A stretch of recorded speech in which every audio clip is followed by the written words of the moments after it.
Welcome, everybody, to Shorthanded, the wonderful show about hockey. We're with you all through the playoffs and beyond. This week and this week only, we are going to be reviewing the Eastern and Western Conference finals. We have the Final Four that we are ecstatic about. And before we get going, how did we end up here? Let's go to the Western Conference first because that ended last night. Winnipeg, I thought, played a very great game. Hellebuck was good. The whole team played well, but they fell short to Dallas in overtime. Let me know if you've heard that story before for the Dallas Stars, as they are now in the Western Conference Yeah. finals. And what's your take on Dallas ending Winnipeg in the President's Cup? Another, I didn't think it was a terrible end of the season for them, but Yeah. here we are. It's been since 2013 a President's Cup team has won the cup. That was the Chicago Blackhawks when they were with Jonathan Toews, all of them. Great And now team. you come with this Winnipeg Jets President's Trophy team, which was elite, obviously not as elite as some other President's Trophy teams, but they were surprising coming out of round one. I thought the energy was great. I feel like they were having like a heartfelt run. They came out. It was game six, and then you see Mark Scheifele's dad died, and then he scored in that game, which I thought that was like a pure heartfelt hockey moment. I felt like that game was like it was great. I felt so bad for Mark Scheifele going through that handshake line, but yeah, just in regards to the game, dude, it was an even matchup. I thought had probably the best save I think I've Oh, seen this year, maybe of these playoffs or the past 5 years or so. But he's completely saved the game. It was a cross crease, wide open net. He saved the game, and Hellebuck also saved the game multiple times. Both goalies were playing out of their mind. That's why it was a low scoring game, and we've seen that with multiple games in these playoffs now. You need to have these good goalies to go far in the playoffs. This is what they had. Hellebuck showed up, Ottinger showed up, and then it just comes down. Scheifele had the penalty. You get it to Harley right in there. He's an experienced player. He's not missing that shot. So now Dallas, Edmonton now, Western Conference Finals. so for those counting at home, that is the, I believe, third overtime winner for Dallas in these playoffs. There's teams that I feel that just make things happen for themselves. But when I looked at this and I reflected on the series, Edmonton will be playing Dallas. This is a rematch of last year. Nick, if you recall, when we were discussing doing a podcast last year, we were in Dallas for the guys trip. We went to go watch Dallas play Edmonton, and we watched Edmonton get snuffed out by Dallas. We were pretty Hmm. excited about that because Oh yeah. we thought Edmonton were going to show up. They did not. Edmonton ended up winning the series.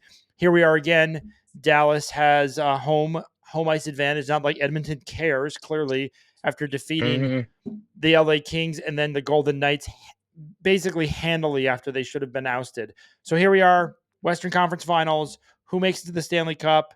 What are your thoughts? Give me your opinion on this series because to me, everyone's going to feel like we've been here before, but to me, Oh yeah.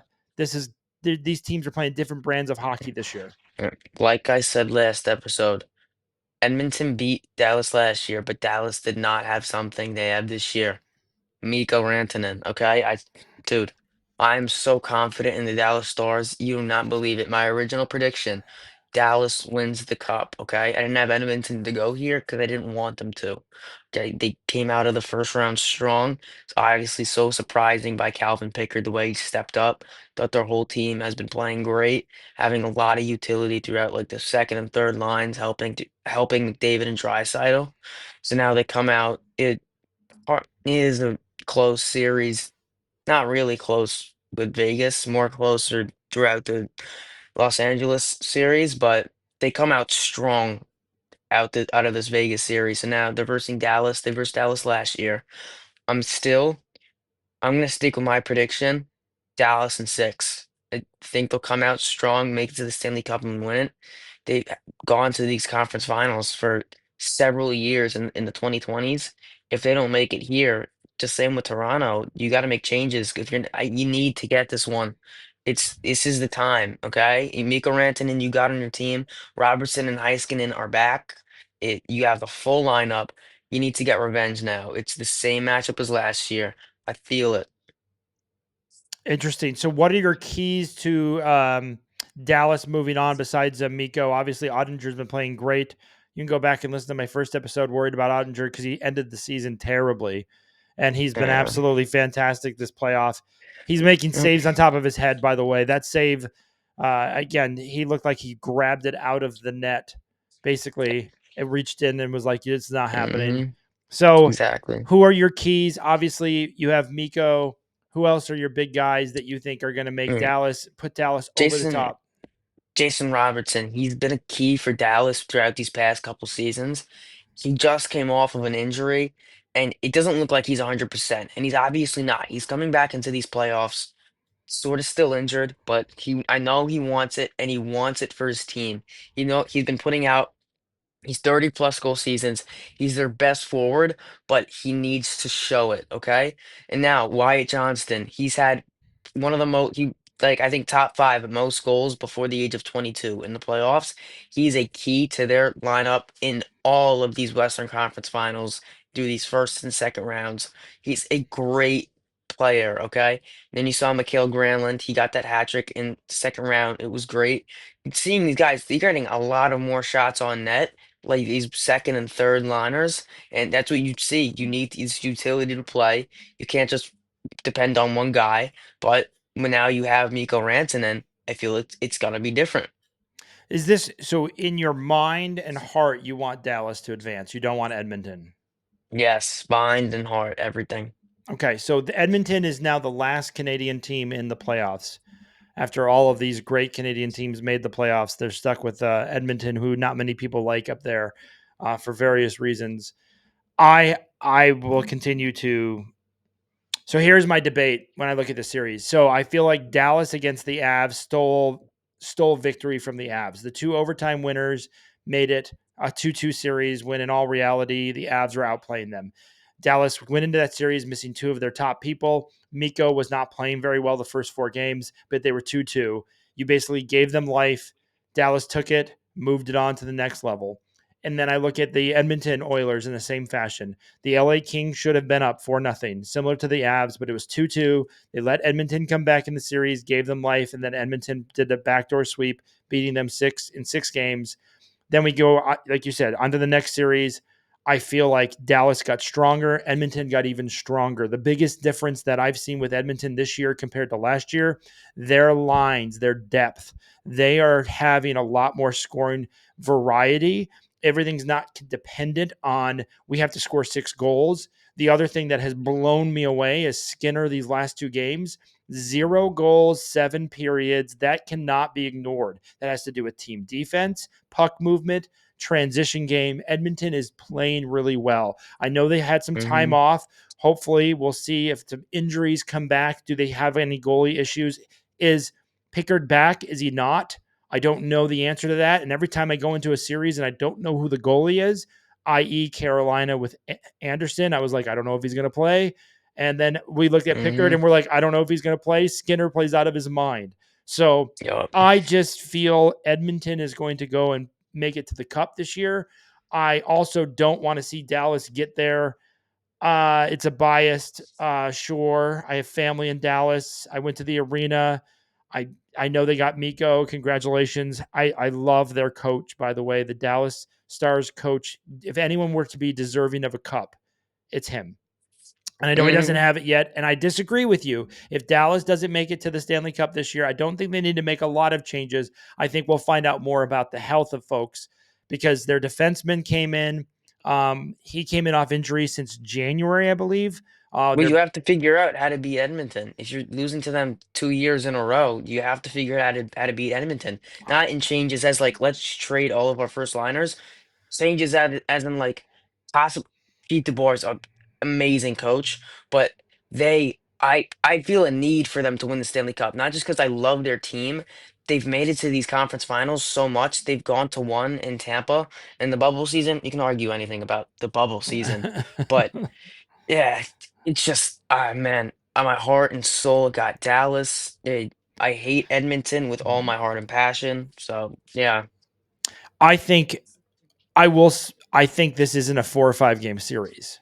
I don't think that's going to be the 7, case. maybe. I think it's going to be a long series. Here's my biggest thing that I've seen from both these teams. Defensively, these are both very good teams. They've gotten, I mean, Edmonton showed up in the playoffs and did not do very well. Dallas, I feel, has played at a very high level the whole playoffs. Dallas clogs the zone. They make it very difficult for you. So, to your point, if you lose to a team 2 years in a row, looking at you, LA Kings, or 4 years in a row, I'm looking at you, Uh, Avs. I mean, there's a lot of teams out there that can't get over that hump, and they sit there and they bang their head and bang their head. I I feel really good about Edmonton. I know you want Dallas in your heart and your head. I feel good about Edmonton in my head. I feel like they're really playing really, really well. I also think the rest helped them. I think rest always helps in the playoffs, especially the NHL side. And if we get into the Eastern Conference Finals, I'm going to tell you my picks there too. So I have Edmonton, you have Dallas. We will be touching base here at the end of this upcoming week after they play a couple games just to see how our picks are going. With Dallas at yeah. home, do you see Dallas walking away at 2-0, 1-1? Is Edmonton going to jump out 2-0 on them? What do you see after the home Well, stretch? coming out of the home stretch, you got to come out strong. Obviously, Edmonton's been great coming on these away games. They beat LA away, Vegas away. They're just a strong team, and like the firepower on their shots, like Evan Bouchard, the Boosh bomb is great. McDavid's got so much speed. Then you got Draisaitl when they're on the same line. Then it just depth on depth on depth. You got the lines. They've got a great defense too, and also Matthias Ekholm could come back in time for this series. He is a stunner. He's huge. If he's on the first line with Bouchard, it's trouble. So now playing away, going against Dallas, I think Dallas is one of the way better home teams in these playoffs. They didn't lose one home game against Winnipeg, lost pretty sure just one against Avalanche. They were just getting a feel. That was just game one. Now, I'm really confident in them coming out at least definitely winning a game in Dallas, but I'm saying if they want to win this series, it's going to be really tough to come out victorious as in like over 500 in Edmonton. So I say they're going to get two in Dallas. Edmonton can come back, make it 2-2, but if you make it 3-1, it's huge, and that's a hard accomplishment. But it's just something different about this Dallas team. They're showing a lot of heart, and I love it. I again, I love the advertisement that the NHL does. The NHL does this great ad of like who wants it more, and it's just like no, everybody wants it. You know? Who wants extra? Yeah. They all want it. They all dreamed about it. But then now it's just a question of who's going to rise to the top. And Is also, Mikko going to continue to be the player that he's been? Is yeah, he going to rise to the top, or is it going to be McDavid, or is it going to be like Evander Kane, who's been incredible in these playoffs? Rolls Royce. So, like again, I want to know who the player is for you. You think it's Mikko for Dallas. I think it's I going to be know it's Miko. I think it's going to be kind of one of those deep line guys for the Edmonton Oilers that are going to have those critical plays that really Dude, just Connor Brown. demoralize you. Connor Brown's really underrated, in my opinion. He's like fast. Super fast. He averages a lot of shots on game. He gets goals. He's a great player. And also, speaking about Nick's picks, by the way, I went 2 for 2 in the past 2 games. It obviously got game 6, and then we got the other one going to 7. Just saying. Doing pretty good. So Nick's picks has Dallas winning the series. We'll be with you through the playoffs, obviously on and off, but we'll be giving you a weekly update for So sure. what do you got in this series? Edmonton, how many games? I feel pretty good about Edmonton winning this series in 6 at home. I don't like him going to game 7 for many reasons. One is the coach for Dallas is 9-0. The second one is it's going to be in Dallas. So game sevens are just, I always say they're a puck drop or a chance or all that stuff. The Florida Panthers coach is 5-0 in game sevens, and the Dallas Stars coach is 9-0 in game sevens. Are they destined to meet in the Stanley Cup final to a game 7? I don't know. But I just love Mm-hmm. stats like that because it makes no sense in the game of hockey. Because in a game 7, it's like, is it really up to coaching or is it that, I mean, a bounce here or there? And especially in Dallas's Mm-hmm. case, I mean, down 2-0 against the Avs to come back was incredible. Yeah. So I think both these teams have tons of momentum. It's going to be a great series. I see Edmonton in 6. I might take Dallas in 7 actually, because I mean maybe one team or two both take just one game at the away, but I believe it's probably going to be a big home team kind of series, you know. I can see that for sure. Going to the Eastern Conference, we just finished up a really, really wonderful Game 7 from Toronto. I'm Toronto leaving right now. and in Game 5 and Game 7 combined to lose 12-2 and I'm must depressed. win at homes. When we were talking about Toronto almost being ahead 3-0 in this series, to lose this series and to lose it the way they did, this you've already heard an explosion because they're blowing it up. They're so mad and frustrated. They're blowing it up. And I have to give kudos on Game 6. Austin Matthews scored the game winner to put him up 1-0. So he did do what we said he had not been doing. But this game in particular, Game 7, uh, the trade to pick up Brad from Boston, the Rat, No, no. he was incredible this game. Stop. He was incredible. Stop. You can say stop all you want. He was beating everyone to the puck, a goal and 2 assists. He is now, I believe, 5-0 in Game 7s against Toronto? Him personally. And, well, I'm just gonna cut to the chase. So Toronto will be moving to Quebec. They're rebranding the whole entire franchise. They're trading everyone. Everyone is opting out of their signings and coming to Pittsburgh. So thank you, Toronto. You've had a fun franchise, and goodbye. I'm not gonna miss you. Just so you know, the Coyotes left and went to Utah. I'm pretty sure Toronto would be up for a trade with the Utah, putting Toronto in Utah and Utah back in Toronto. I don't know what's going on with this team. This team is too talented to lose like that. 2 games like that, 2 The massive team is games. talented. The team is talented, but the franchise is horrible. They I haven't won a cup since 1967. They've only won 2 rounds in 2+ decades. It is an absolute um it a you know what show. And I can't take it anymore. I I mean, think I we are going to do an off-season show on Toronto, and we'll talk about what they're going to do. But by then, we'll see all the firings and everything like that. and I have a mouse pad on the Pittsburgh Penguins. It says established 1967. And that just reminds me, oh my goodness. That's when the Leafs last won a cup. Oh, That that's crazy to me. And they've got so much talent. I mean, you got John Tavares that betrayed the Islanders, obviously, that whole bonanza. But then he's been playing great. I mean, putting up 34 goals at his age. He's a super talented player. Then you got Nylander. He's got a great stick work, amazing shot, put up a 40+ goal season. He's very talented. Then you obviously got Matthews and Marner, which are on the way to the Hall of Fame. Huge core four. And then you got Nyes running up too. Huge decor. Stolars is great. Wool was playing amazing. And then you just fall apart in the playoffs. It comes to this series, you're up 2-0, you're about to take it 3, and then Brad Marchand. He's the cherry on top to everything. I don't know how this trade is coming up good. He had 3 points in this game.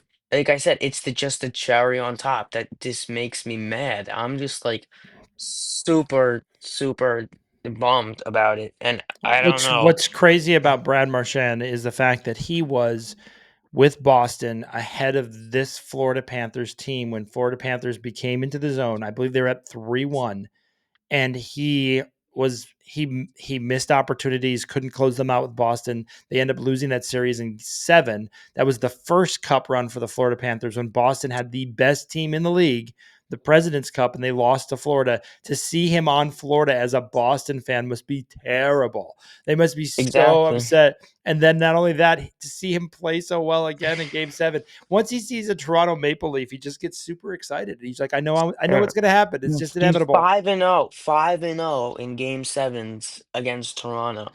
I He loves it there. what? Why didn't Toronto trade for him? That's my question. If he's 5-0 on Game 7s Oh against you, my you put him goodness. on your team. You don't let him go to another team. So we Dude, go that's to like Adam Banks and the Mighty Ducks going to the Ducks, man. so here we go. Eastern Conference Finals by Toronto. We don't need to talk about them anymore. We'll have a special show on all these teams in the offseason. We have Carolina, who has destroyed the teams they played, and Florida coming Yeah. off this game 7, but golly, when Florida is clicking, they're clicking, they look great. Here's the problem with my brain, and you can tell me if you're having the same problem. Watching Florida play so well in game 5 and game 7, they feel like they're so unbelievably, they're never going to lose. But I keep reminding myself, like, that was just Toronto collapsing. That had nothing to do with Florida being that much better than everyone else. These But this is final, my point.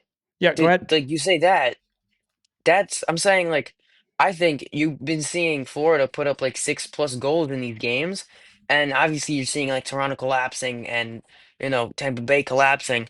I feel like Florida's been putting their all and beating these teams 6 games and then 5 games into these washed teams. Obviously, great talent, but then you see you got Carolina.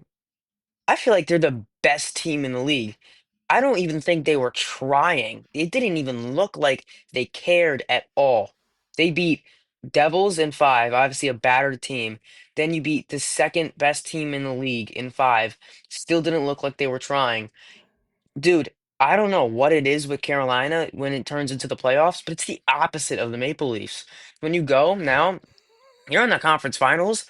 I am taking Carolina just because I don't want Florida to be there because it's been a Florida team in the finals for the past 5 years. So, like, come on. Now, I'm saying, like, I think Carolina might sweep their socks off. I don't like Florida at all. Been seeing them way too much. Obviously, they've got a great depth, and you know it's a great depth when you got Brad Marchand and Anton Lindell on the third line, but you've barely seen Carolina.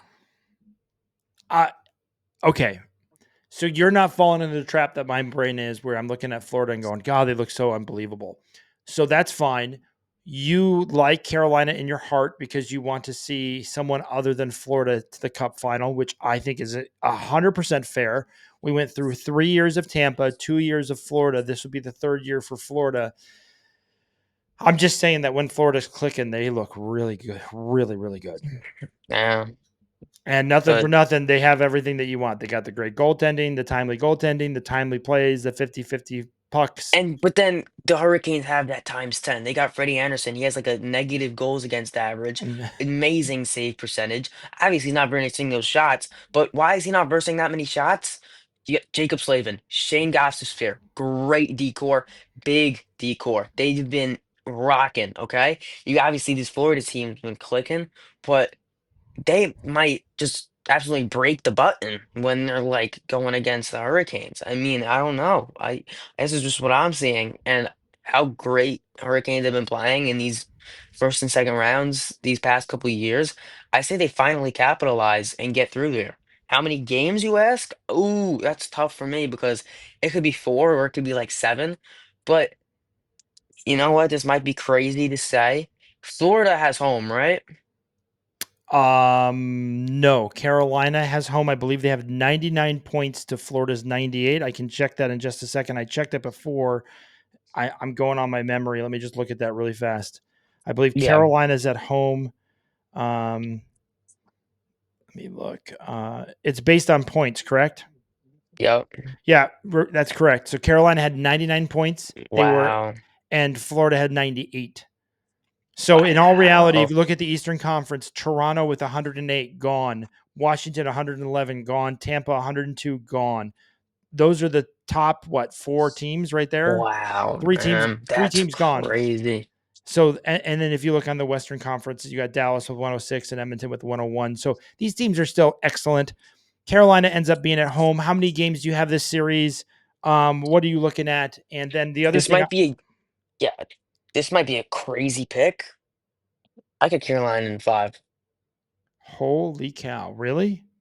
Nick's picks might win $1 million, man. You have Carolina in 5 over the Panthers? Carolina Hurricanes are going to the Stanley Cup and beating the Florida Panthers in just 5 games, finishing it in Carolina. That is that's hard I know. let me think about that for just a second. Yeah, let it Thinking take it in. 5 games. Who is the Carolina player who leads, like, who has the I'd most. love it to be Taylor Hall because obviously he won the Hart Trophy, had a huge fall off, but obviously it's not going to be Taylor Hall. He's a rookie. Jackson Blake has been great. Jesper Kotkaniemi, he was the second overall pick. Okay, you got a lot of guys. They've got a great depth. I don't think they've got a better depth than Florida, but I think they click better than Florida. I think they're just a better, they move the puck like they don't care, and when they care enough, it's been 5 games, then 5 games. They're going five again. When you have a goaltender that doesn't even get that many shots and barely lets one in, that's why I think I have Carolina. When it's coming to down to like one player that's going to stand out, I don't think it's just going to be one player. I think it's going to be the whole team colliding. I think one player that will stand out, Andrei Svechnikov. He's been great. He scored the game winner. He's had the most goals for Carolina, I believe, tied for the most in these playoffs. He's been great. I think obviously Sebastian Aho hasn't rose his full potential yet in these playoffs. So obviously, I think these star players have to show up. But do they have to? I mean, Toronto, they had to. But when you got these guys on Carolina, man, it's a whole team effort, man. So the three guys for Carolina, to your point, all are right there in points. They all have 10 points, it looks like, or 10 and 9. You have Seth Yeah. Jarvis, clearly excellent player. Sebastian Aho, clearly great player, and then Slovechnikov, who has again he is second in goals with 8 goals. I mean, that's just crazy to think. Like he's 8 goals, 1 assist, 9 points. The other two guys have 10 points. Carolina, that's 29 points, roughly 30 points, 3 players. That's Hmm. a good little average there. And then I know Florida's got their thing going on as well. They've scored a lot of goals, so they got a lot of people in the top. But 5 games, that's really hard for me to comprehend that Florida's So going to what get do you out in got, man? 5. What do you got? So here's my problem with picking Florida right now. I felt like they kind of knew they were better than Toronto, but they still played with fire. Down 2-0, down 3-1 in game 3, then they finally wake up and they're like we want it. Hmm. And so to me it's like that's crazy to think that it's hard for me to think like it's same with Edmonton. They should be gone, but they're here. So who's going to steal the game and who's going to make it to the next level? Carolina's never been challenged really. You're talking about 2 5-game series. Neither were that close. I feel this is going to be a much closer series. I feel like there's this underbelly of confidence in Florida. I have to go with Florida in 6. Oh, brother, Brendan's bombs are sending nukes down right now. If you were He's to going ask, against Nick's picks. That just went, wow, so going against Nick's picks again. I have Edmonton, Florida in a rematch of last year's Stanley That's like Cup. who do you want to win, Florida or Edmonton? The asteroid that's coming down to Earth Okay, so in can we both go over? stadiums. I want Carolina to beat. I I want them to know, beat Florida. I know Carolina will be, and I I do know not. I my do heart and not. Hold head on. says Dallas and Carolina. I do not want. I do not want Dallas in. Yeah, So okay, we have both very different right now. okay, so Wow. for right now, I'm just going to put this out there because you and I will meet for a Stanley Cup game. Here's what we're Mm-hmm. going to do. So depending on how they get there, we are either going to meet in Florida or Carolina to watch one of the Stanley Cup games. Okay. So you got to get you. We got to do that. We'll do a showdown there, and we'll be like, this is going to be epic. We're going to go meet up and watch either Carolina at home take on Edmonton or Dallas, or Florida at home taking on Edmonton or Dallas. I'm not going to Dallas again. We went to Dallas last year. I'm Yeah, over we it. did. I'm And not. we're not flying 9 million miles to Edmonton, I obviously. a this show does not have the budget to go to Edmonton and pay for a single ticket. We would be in the crowd outside, and that would still be too expensive for the show. And we So went to Florida. We went to a Tampa Bay game against Montreal. yes, So I think Carolina's the designated spot, man. well, we will find out. So I have the Florida Panthers playing Edmonton, which means we would be meeting in Florida. You have Carolina meeting Dallas. It's hard for Mm-hmm. me to say. Carolina, Dallas. That would be brand Mm-hmm. new. That's a brand new. That's like a brand new candy bar. That's like They're taking the basic pick. I'm saying, oh, you have the brand new teams, brand new packaging, brand new Stanley Cup. Everyone's going to be excited trying to kill each other for the cup. exciting, man. Oh yeah. So that's our Eastern and Western Conference picks. I'm sure you're going to get a lot more people to evaluate these teams in depth. We are going to come back to you at the end of this week. We're going to tell you how the first two games look, who's confident. I'm going to just say this about Brendan's bombs. When Toronto was facing off against Florida, and I told you, I said, I feel really confident about Florida. Even if Toronto's up 2-0, I feel very confident with Florida. They proved me correct. Now, Florida versus Carolina, I don't have the same confidence against Carolina that I did against Toronto. I feel they're going to win. However, Carolina does not have like whatever is haunting Toronto. So Yeah, so just to wrap it up, I got Dallas in 7 moving on, and then Carolina in 5 moving on. So your picks. I have Edmonton in 6. I have And then, Florida in 6. all right. There we go, folks. This is Shorthanded. I'm your host, Brendan. That's Nick's with Nick's Picks. Thanks, Yep. everybody.